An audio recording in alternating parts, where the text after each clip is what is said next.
जय औसानी माता की। कैसे हो आप सब लोग? ठीक हो? हम भी ठीक हैं। आप सबको आज हम एक देवरानी जेठानी की नई कथा औसान माता की सुनाने जा रही हूँ। अगर वीडियो पसंद आए तो लाइक कमेंट सब्सक्राइब करना ना भूलें। नए हो तो सब्सक्राइब करना, और सभी लोग मेरे लिए ना सही अपने लिए सोच के जय माता दी जरूर लिख देना। आज हम जो कहानी सुनाने जा रही हूँ देवरानी जेठानी की है। बहुत अच्छी कहानी है, औसानी माता का है। आप लोग भी करती होंगी दुर्दुरिया औसानी माता को, आप लोग भी पता होगा।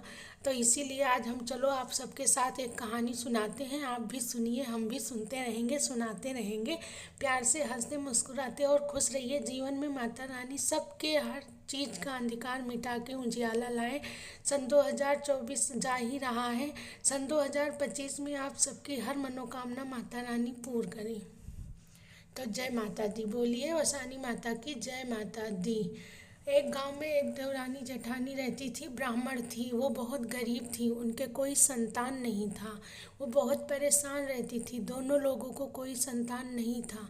पास में ही एक माता रानी की मंदिर थी, वहाँ पे भी पूजा पाठ हर बृहस्पतिवार, शुक्रवार, सोमवार जब भी होता रहता था। कोई कोई उनको कहता था, कोई कोई औरतें नहीं कहती थी। वो बहुत उदास मन से रहती थी, साथ में वो बहुत गरीब भी थी। अपने पति पंडित जी को बोली कि जाओ बाहर कुछ कमाओ धमाओ, फिर हमारी इलाज कराओ। हम दोनों लोगों को कोई संतान नहीं है, ऐसे कैसे होगा?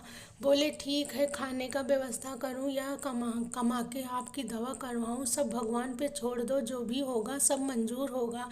ऐसे कहते रहते थे। वो लोग भी यही सोचती थी, जब भी जाती थी पूजा करने यही कहती थी, माता हम दोनों की गोदी भर दो। ऐसा क्या कमी किए थे हम लोग कि हम दोनों को भी संतान नहीं है।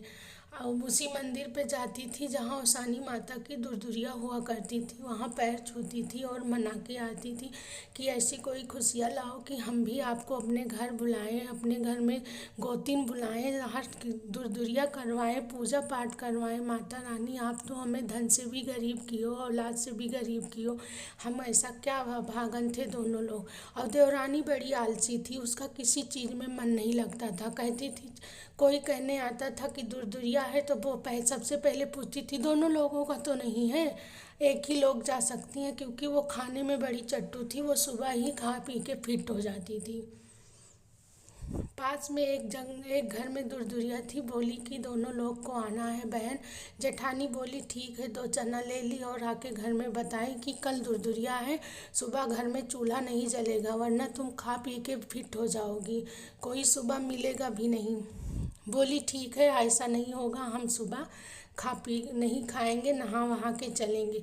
पर वो सुबह क्या की भूल गई। उठी, नहाई धोई, पूजा पाठ की, बस तुरंत जाके अपने कमरे में रोटी रखी थी उठा के खा ली।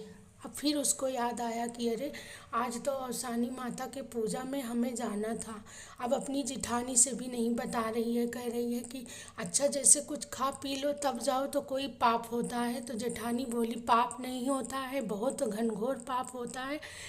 या इसमें बिना कुछ खाए पिए माता रानी के दुर्दुरिया में जाया जाता है। अगर तुम कुछ खाई पी हो तो प्लीज़ बता दो, अन्यथा बहुत पाप होगा। हम लोग ऐसे भी अपनी ज़िंदगी में बहुत परेशान हैं, तुम और परेशानी ना खड़ी करो।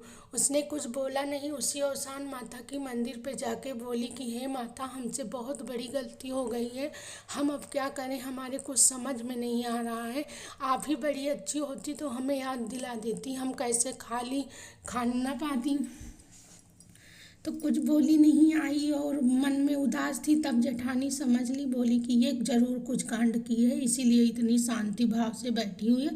बोली अब आज आप मत जाओ दुर्दुरिया में। वो खुश हो गई, बोली ठीक है दीदी, वैसे भी हम रोटी खा लिए थे। तो बोली अब क्या करें, कोई औरत मिल भी नहीं रही थी, ये बता।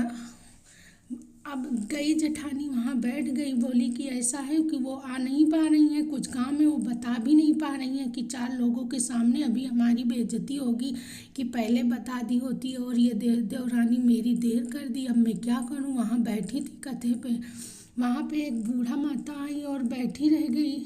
इनको भी बुलाई। जेठानी बोली चलो वहीं बैठी रहना, आप कूड़े से दूर रहना और बताना मत, ये कह दे बाद में कूड़ा उठा लेना। बोली ठीक है। अब जेठानी भी गलत कर रही है, सच्चाई छुपा रही है, पर माता रानी को तो सब पता है। ये गई वहाँ बैठी रह गई। सब लोग का कूड़ा जब उठने लगा तो इसको देने लगे, तो माता रानी बोली नहीं इसको मत दो, ये बहुत गलत काम की है, ये पहले जाए अपने घर में दूर-दूरिया करवाए, फिर इसको औलाद मिलेगा, संतान मिलेगा, ये खा पी के आई है आप लोगों का पूजा खराब करने। वो रोने लगी अपनी माता रानी के पैर पे पड़ के कि हे माता हमें माफ़ कर दो, हमने सुबह खा लिया था, हम सच्चाई छुपा रही थी शर्म के मारा। बोली ऐसा मत करो। अगले बृहस्पतिवार के दिन देवरानी जेठानी पूरे मोहल्ले की औरत को बुला के दूर-दूरिया करवाई, पूजा पाठ धूमधाम से की। फिर माता रानी खुश हो गई और उनको 9 महीने बाद उनके बेटा हुआ। दोनों लोग बहुत खुशहाली से रहने लगी, माता रानी का पूजा पाठ हर चीज़ करने लगी। देवरानी भी अपने गलती का क्षमा मांगी, जैसे माता रानी लोगों का भला की वैसे सबका भला करें, आप लोगों का भी। बोलो औसानी माता की जय हो। हम फिर आएंगे एक नई वीडियो के साथ, आप सबको एक कथा सुनाएंगे। बोलिए जय माता दी, राधे राधे, जय बजरंगबली।